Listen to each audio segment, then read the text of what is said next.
ମାମା ହଁ ଆଜି କଣ ଦି ପ୍ରକାର ମାଛ ହେଇଛି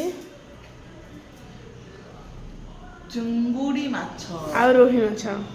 ଆବେ ଏଇଟା ରୋହି ନୁହଁ ବେ ଆଉ କଣ ଏଇଟା ହେଉଛି ଖଙ୍ଗା ମାଛ ସେ ରୋହି ମାଛ ଆଜ୍ଞା ଦେଖାଯାଉଛି ଭାରି ମାଛ ଚିହ୍ନିଛୁ ହଁ ହଉ ଖଙ୍ଗା ଆଉ ଚୁଙ୍ଗୁଡ଼ି ତମର ଆଜି ଉଡ଼ିଲା ପଖାଳ ହଁ ହଁ ମୁଁ କୋଉଦିନ ମଙ୍ଗଳବାର ଖାଇ ମାଛ ତମରି ଉଡ଼ିବ ପୁଣି ମାଛ ହବ ପୁଣି ଅନେକ ବାପା ଚିକେନ କି ଅଣ୍ଡା ସେ ତ ମାଛ ଖାଇବେନି ଚିକେନ କି ଅଣ୍ଡା ଆଉ ମୋର ଉଡ଼ୁଛି ମୁଁ କୋଉଦିନ ମଙ୍ଗଳବାର ଖାଇଥିଲି ହଉ କୁହ ହଉ କହୁନୁ କ'ଣ କରିବି କେମିତି ତରକାରୀ ହବ କହ ସେ ଯୋଉ ଖଙ୍ଗା ମାଛ ବେସର ଦେଇ କରିଦବ ଆଉ ଚିଙ୍ଗୁଡ଼ି ମାଛ ମସଲା ଦେଇ କରିଦବ ଖାଲି ଖାଇବା ଚିକଣ ତକ ଭାଇ ଭଉଣୀ ଶିଖିଛ କିନ୍ତୁ କେମିତି ଶୁଣୁଛି ବେସର ଦେଇ ମସଲା ଦେଇ ପଖାଳ ଭାତ କହିଲୁ ଯେତେବେଳେ କରିଦବା ଆଉ ମାମା ପରି କେହି ହେବେନି ନା ମାମା କରିକି ଦଉଛି ବୋଲି କେହି ହେବେନି ମାମା ଯଦି କରିକି ନଦବ ସମସ୍ତେ ହେବେ ହଁ ହଁ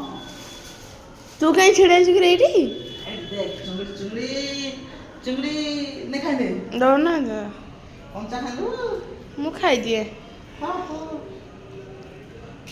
କରିଦବା ଆଉ ତୋ ଫରମାଇଶରେ ଆଜି ଚୁଙ୍ଗୁଡ଼ିଟାକୁ କରିଦବା ମସଲା ହଁ ଆଉ ଖଙ୍ଗାଟାକୁ କରିଦବା ବେଶ ସୋରିଷ ଆଉ କ'ଣ କହୁଛ ଆଉ ସେଇ ସୋରିଷ ବେସର ସେଇଆକୁ କ'ଣ ଆରେ ହେ ଆଉ ଟିକେ ଆମ୍ବୁଲ ଦେଇ ଆହା ସୋରିଷ ଆଉ ବେସର ବର୍ଷା ପାଗକୁ ହଁ ଆମେ ପୁଣି ସାଧା ଖାଇବୁ କାହିଁ ପଚାରିଲୁନି ମାମା ତମେ କ'ଣ ସାଧା ଖାଇବ ତମର କ'ଣ ସେ ପଖାଳ ଭାତ ପିଆଜ ହେଇଥିବ ହଁ ଆଉ କ'ଣ ତମର ସେ ପଖାଳ ଭାତ ପିଆଜ ଜିନ୍ଦାବାଦ ହଁ ହଁ ମୋର ଜିନ୍ଦାବାଦ ତମର ସବୁ ଚିକେନ ମଟନ ଜିନ୍ଦାବାଦ